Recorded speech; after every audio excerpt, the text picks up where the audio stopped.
என்னோட பேரு ஓவியா. அன்னைக்கு வெள்ளிக்கிழமைங்கிறதுனால நான் காலையில 6 மணிக்கு எல்லாம் எழும்பி கோயிலுக்கு போறதுக்காக பாத்ரூம்ல குளிச்சிட்டு இருந்தேன். கோயிலுக்கு போற அவசரத்துல பாத்ரூமோட கதவை நான் உள்பக்கமா மூட மறந்துட்டேன். நான் குளிச்சிட்டு இருக்கும்போது திடீர்னு என்னோட குழந்தையோட கதவை திறந்துட்டாரு. நான் அந்த நேரத்துல உடல்ல ஒட்டு துணி கூட இல்லாம அப்படியே நின்னுட்டு இருந்தேன். என்னோட குழந்தை அதை பார்த்துட்டாரு.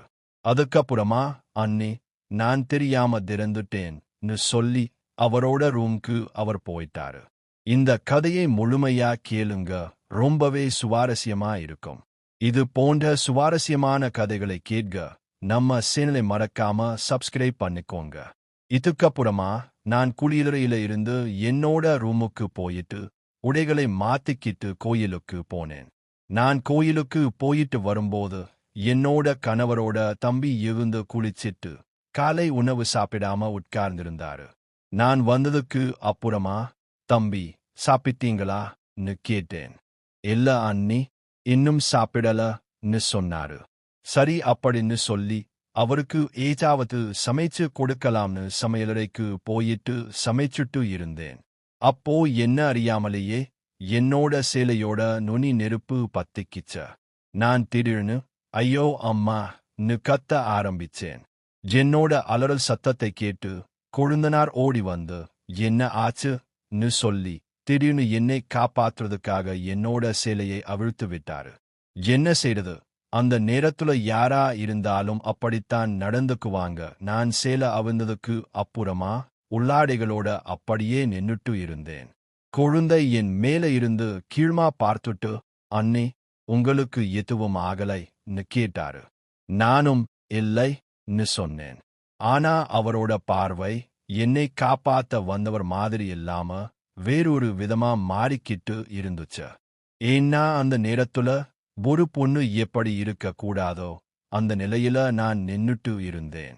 எந்த ஆணா இருந்தாலும் அப்படித்தான் இருக்கும். திடீர்னு என்னோட கொழுந்தனார் என்னோட பக்கத்துல வந்து அண்ணி உங்களுக்கு எத்தனை வயசு ஆகுதுன்னு கேட்டாரு.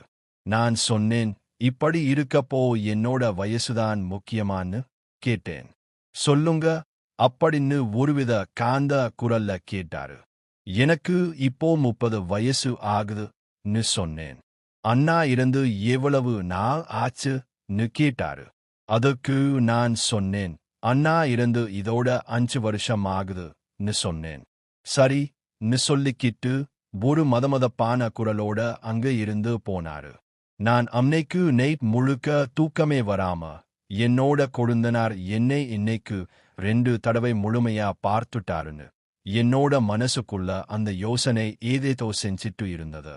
என்னோட கொழுந்தனாரும் அப்படித்தான் இருக்குமோன்னு நினைச்சுக்கிட்டு நான் அப்படியே இருந்துட்டேன். நைட் 12 மணி இருக்கும். என்னோட கொழுந்தனார் தூங்காம தால அங்கேயும் இங்கேயும் நடந்துட்டு இருந்தாரு. நானும் என்ன சத்தம் போயின்னு பார்க்கறதுக்காக என்னோட ரூம்ல இருந்து வெளியே வந்தேன். என்னோட கொழுந்தனாரை பார்த்ததுக்கு அப்புறமா என்னோட மனசுக்குள்ள ஏதோ ஒரு பதட்டம். நேரா அவர்கிட்ட போயிட்டு ஏன் தம்பி இன்னும் தூங்கலையான்னு கேட்டேன். இல்ல அண்ணி, தூக்கமே இல்லை, உங்க நினைவாவே இருக்குது, அது ஏன்னு தெரியலன்னு சொன்னாரு. அதை கேட்ட ஒரு நிமிஷம் என்ன செய்யறது என்ன நடக்குதுன்னு எனக்கு புரியல. நான் அவரோட முகத்தை பார்த்தபடியே நின்னேன். அப்ப அவர் என்ன சொன்னாருன்னா, அண்ணி நான் உங்களை கல்யாணம் செஞ்சுக்கவா? அண்ணி இல்லாம நீங்க மட்டும் குழந்தையோடு தனியா இருக்கீங்க, நான் என்ன செய்யறது? நீங்களே சொல்லுங்கன்னு என்கிட்ட கேட்டாரு. அதை கேட்டு நான் ஒண்ணுமே சொல்லல. என்னோட கொழுந்தனார் இப்படி பேசுறாருன்னு அதிர்ச்சி ஆச்சு. அதுக்கு அவர், இல்ல அண்ணி, உங்களோட அழகுல நான் மயங்கிட்டேன்னு சொன்னாரு. ஒரு நிமிஷம் எனக்கு பதட்டமாவும் பயமாவும் இருந்துச்சு. என்னோட கணவரோட தம்பி இங்க வந்து 2-3 நாள் தான் இருக்கார். அதுக்குள்ள இப்படின்னு யோசிச்சுக்கிட்டு, இல்ல தம்பி, ஊர்ல உள்ளவங்க என்ன சொல்லுவாங்கன்னு அப்படின்னு நான் சொல்லிட்டு அங்க இருந்து போக முயற்சி செஞ்சேன். என்னோட கொழுந்தனார் என்னோட கைகளை பிடிச்சுக்கிட்டு என்னை இழுத்து அணைக்க முயற்சி செஞ்சாரு. நான் அந்த அணைப்பில இருந்து தப்பி செல்ல முயற்சி செஞ்சேன். ஆனா அவர் என்னை வலுவா பிடிச்சுக்கிட்டாரு.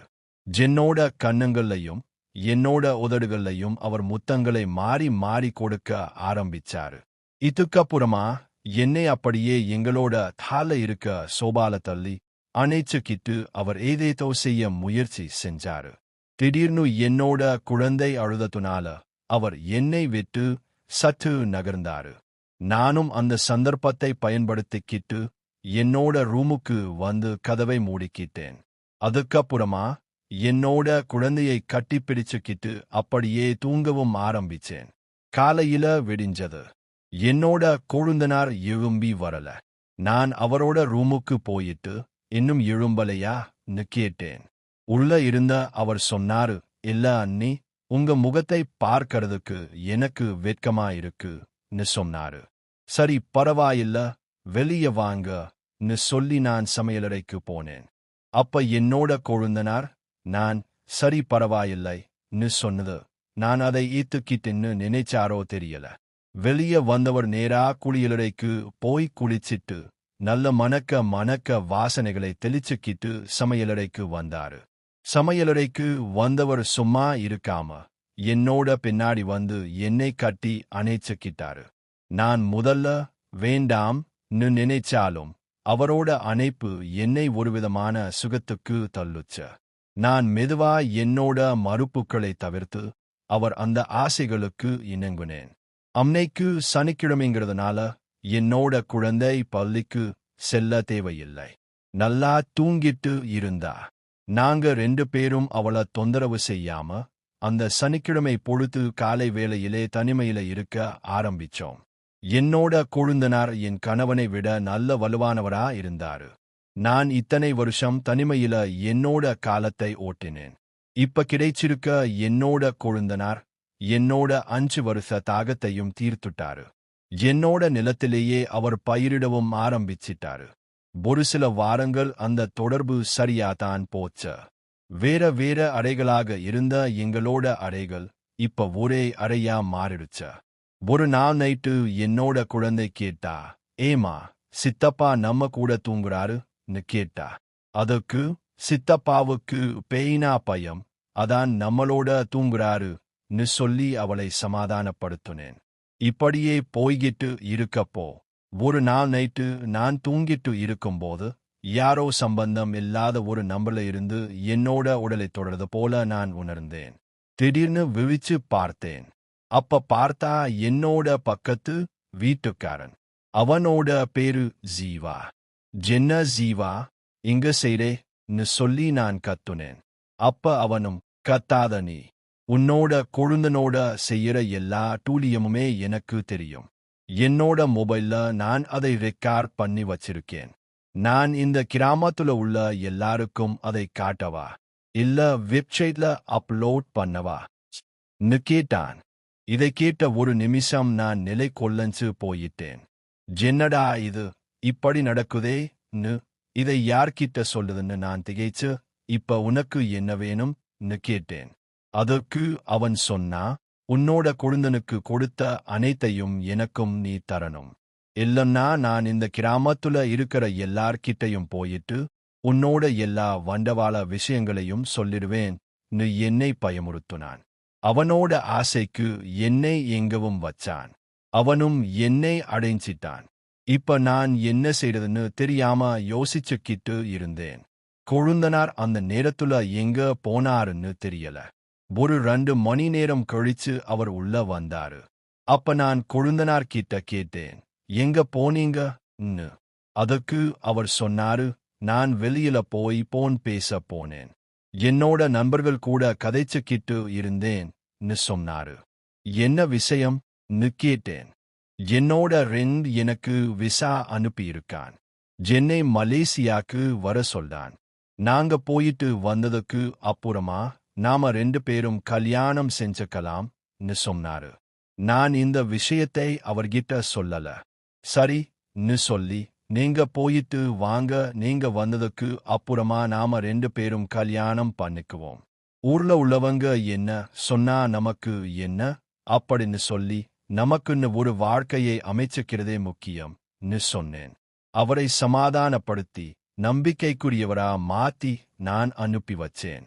அன்னைக்கு நைட்டு ஒரு 12 மணி இருக்கும். என்னோட கொழுந்தனார் கடைசியா என்னை கட்டிப்பிடிச்சு முத்தமிட்டு என்னோட குழந்தைக்கு முத்தம் கொடுத்துட்டு போனாரு. அன்னைக்கு நைட்டு நான் தனியாதான் இருந்தேன். அப்போ எனக்கு போன் கால் வந்துச்சு. பின்னாடி பேக் தோர்த்திர நீங்க யாருன்னு கேட்டேன். நான் உன்னோட பக்கத்து வீட்டுக்காரன் பதில் வந்துச்சு.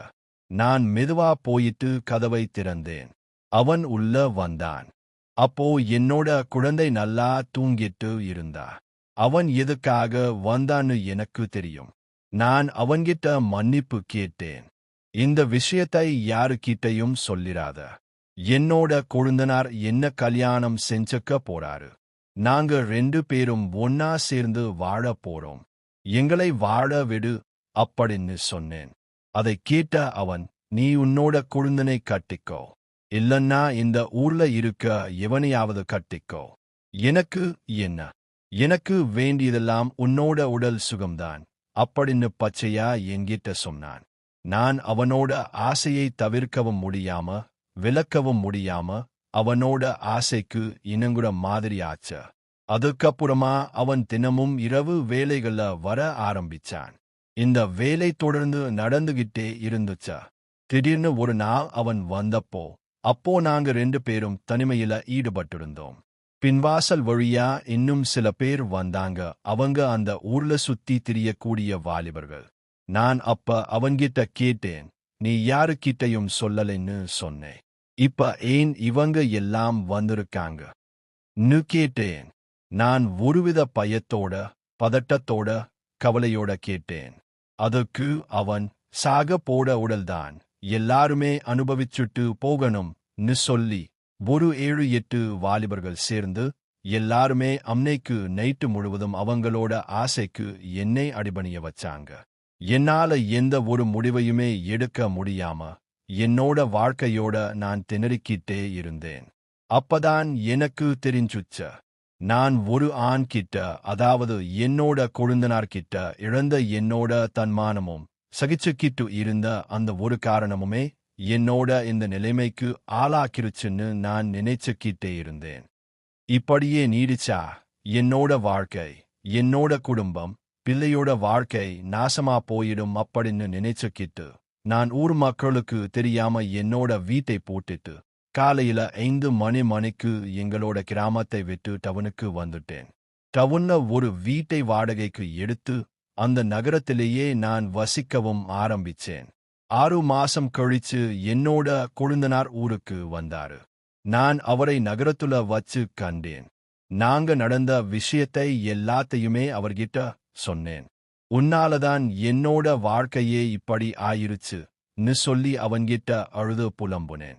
அப்ப அவர் சொன்னாரு, உன்னால உன்னோட வாழ்க்கை கெட்டு போயிருக்கலாம்.